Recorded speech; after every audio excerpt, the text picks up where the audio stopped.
This president tells all America's generals to prepare for war, not abroad, but in our own cities. This echoes a disturbingly dark playbook.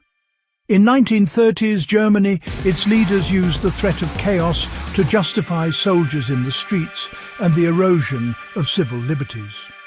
San Francisco, Chicago, New York, Los Angeles.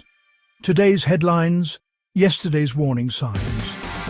In Berlin and Munich, crowds cheered as soldiers marched as their rights faded.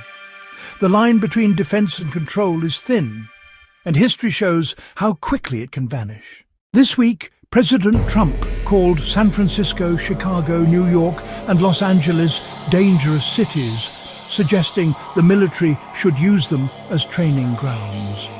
His words echo a tactic used by authoritarian leaders: label certain places or people as threats to justify extraordinary measures. In 1930s Germany, Adolf Hitler and his generals used similar language, calling Berlin and other cities nests of unrest.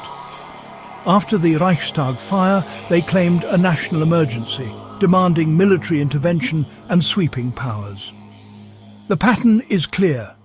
Create a sense of crisis, then use the military to restore order. Crowds in city streets, then and now, become symbols in a struggle over power, not just public safety. When leaders start to invoke emergency powers and send troops into cities, then history warns us, the line between protection and control can vanish overnight. America's founders warned that a standing army, if turned inward, could threaten liberty itself. They wrote the Constitution to keep military power in check, fearing what could happen if soldiers policed their own people. In the Civil War, those fears nearly tore the nation apart. Brother against brother, the military on American streets. History shows us how fragile the line is between defense and control. In 1930s Germany, the Nazis passed the Enabling Act, giving Hitler unchecked power.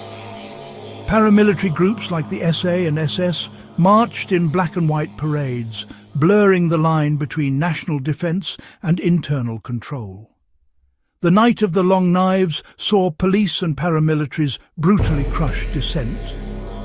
When the military and police serve power, not the people, democracy is in peril.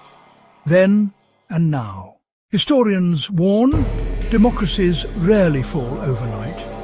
In 1930s Germany, the Weimar Republic's collapse began with leaders exploiting fear and division, using legal means to expand power, not open violence.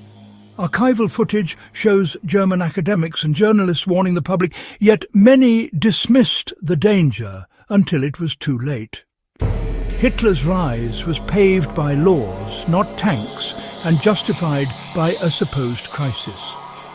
Today, scholars caution that normalizing military presence in civilian life, even without a real emergency, can erode democratic norms. Extraordinary measures, once accepted, are extremely hard to reverse. In 1930s Germany, generals stood before crowds as the government blurred the line between national defense and internal control. Fear and propaganda was used to justify emergency powers, scapegoating, and the steady erosion of rights. Today, we see echoes of those patterns, militarization, with the same disgraceful scapegoating and calls for emergency powers. The warning signs are clear. Defending our democracy means recognizing these dangers and refusing to let history repeat itself. In the 1930s, ordinary Germans watched as freedoms vanished. One law, one order, one silence at a time. Most did not resist until it was too late. History again warns us. The normalization of military force in civilian life is never just about safety. It is always about power and what we are all willing to accept. In America, our cities, San Francisco, Chicago, New York, Los Angeles, are not battlegrounds, but living communities. Democracy depends on citizens who dare to question, those who speak up, and those who refuse to let fear erode their rights.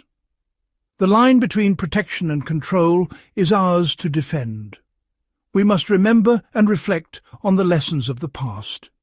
Discuss what's at stake. Participate in civic life. Democracy is not a spectator sport. The future is written by those who show up. Look to your country, people. Don't sleepwalk into a place where your freedom is just a memory. Please like and subscribe to keep truth alive.